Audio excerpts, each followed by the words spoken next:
Hello, and welcome back to another update where I cover the latest developments throughout the front line in the Russo-Ukrainian war. It is your host, Union, and in this one we have the Russian forces launching further offensive operations in the Kursk region in the northwestern outskirts of the Ukrainian Kursk incursion. The Ukrainians are launching some localized counterattacks to try to free up some space for the supply of the forces near the front line, which were nearly completely cut off with a Russian flanking maneuver. The Russians are also advancing near Kharkov and Pokrovsk, as well as in the Toretsk direction, while the Ukrainians have managed to advance further here to the southeast of Kupiansk. Starting out in the Kursk region, we see that the Russians have managed to advance west of the village agglomeration along the Malaya Luknia river line that goes through the villages.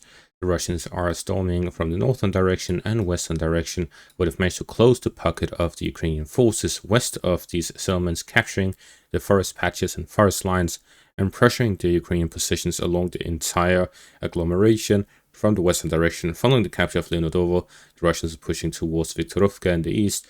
Following the capture of the forest lines and forest patches in Kruklenkoe, the Russians have managed to gain a foothold in Staraya Storochina, and they are also managed to capture Pokrovsk, pushing the Ukrainians out of it, and fighting has now reached the settlements of Orlovka and Novaya Soroshina in the eastern direction, where the Ukrainians were actually present in the forest lines and forest patches here to the west, pushed back into the settlements from the northern and southern direction, where they were in control over parts of Pokrovsk, but did not control Orlovka and Novaya Soroshina.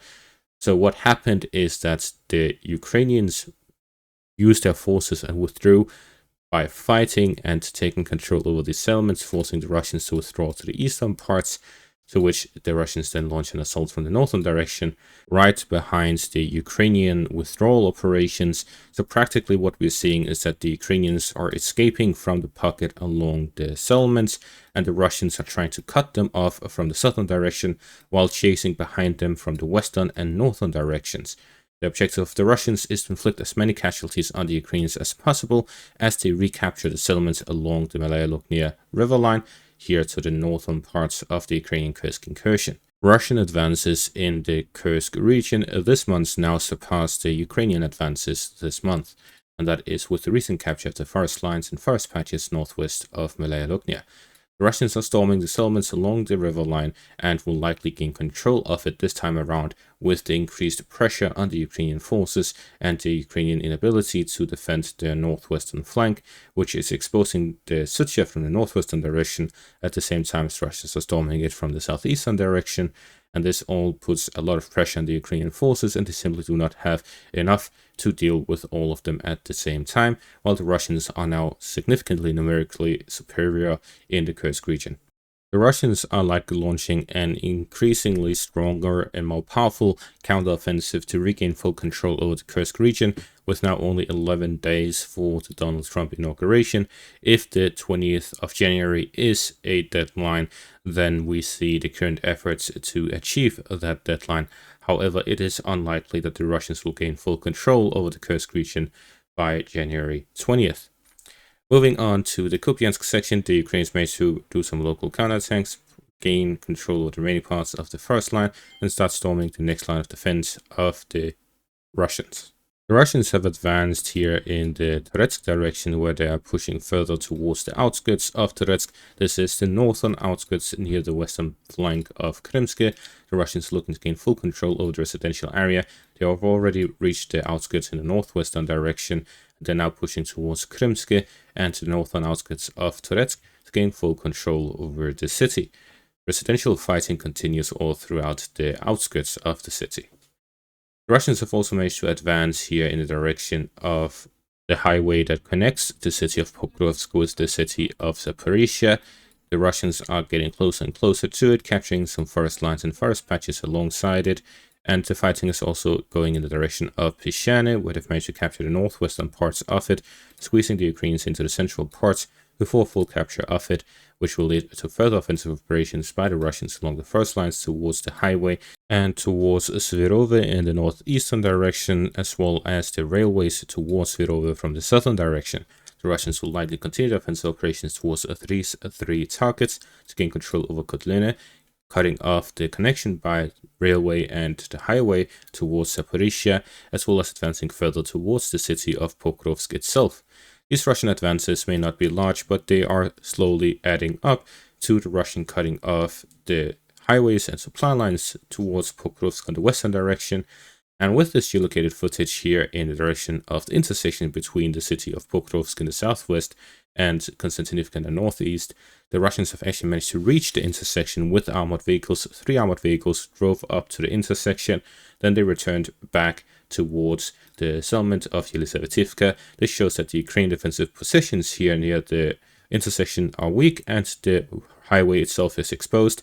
It is likely that the Ukrainians will no longer be able to transport supplies across this highway.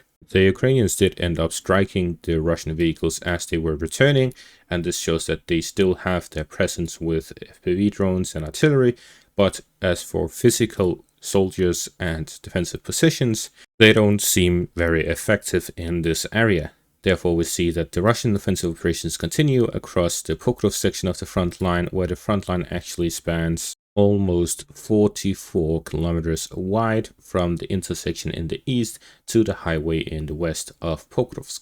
The Russian offensive operations continue across this section of the front line as the Russians begin the siege of Pokrovsk, with the capture of the highways in the eastern and western directions, as the Russians slowly envelop the city in an encirclement. The Russians also continue advancing along the main highway between Pokrovsk and Kurakhove, with this crossing across the Ukrainka river line. They've managed to reach Yasinove, the outskirts of the settlement, and fighting over the settlement has begun. At the same time, the Russians are advancing further within Slovyanka and have captured the area in between Slovyanka and Petropavlivka, as the Russians continue their offensive operations north of Kurakhove as well.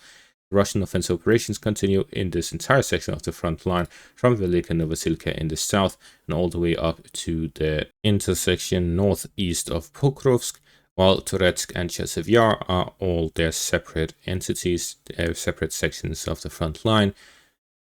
There is a possibility of this one connecting with the capture of Turetsk. The Russians will be able to connect the two sections of the front line, cutting off the supplies of the Ukrainian grouping north of Avdiivka. And following the capture of Chasiv Yar, the Russians will be able to connect Turetsk and Chasiv Yar as well. So we see that their front line will slowly expand as Russians capture new Ukrainian strongholds, and the Ukrainians are attempting to simply stabilize the front line here in the Donetsk region and try to achieve some sort of victory somewhere across the front line. What we're currently seeing is that there are two main areas of the front line. There's the Pokrovsk section of the front line, the one that spans 44 kilometers, and then there's the Kursk region, both of which are seeing intensive and extensive fighting. The Turetsk section of the front line is simply no longer defendable for the Ukrainians. I believe they've already accepted the loss of the city, while Chasiv Yar is seeing heavy fighting but on a smaller scale due to the small size of the city compared to the importance of it. It makes it difficult for either side to concentrate more than a couple hundred of soldiers within the city, while other areas such as the Turetsk section and the Pokrovsk section as well as the Kursk region will see thousands, if not tens of thousands of soldiers acting in these areas, which means that the fighting there is much more extensive. In the Kupiansk section, there's the fighting across the Oskar River line and the eastern bank of it, as well as in the Serbets River line in the eastern and western bank of it, as the Russians attempt to gain control over the eastern bank and gain a foothold and bridgehead across on the western bank of the river lines. In the Zaporizhia section of the front line and Kherson section of the front line, there's some artillery duels and FPV drone strikes, but not much more than that. The Ukrainian offensive operations have stopped, the Russian offensive operations have stopped. It is simply silent in these areas, where the main focus is in the Donetsk region, the area between Kupiansk and Liman, and the Kursk region. And that is going to be all for this update. Thank you all for watching. Make sure to leave a like, subscribe, check out my Patreon and YouTube membership for additional content. Thank you all for watching and have a great day.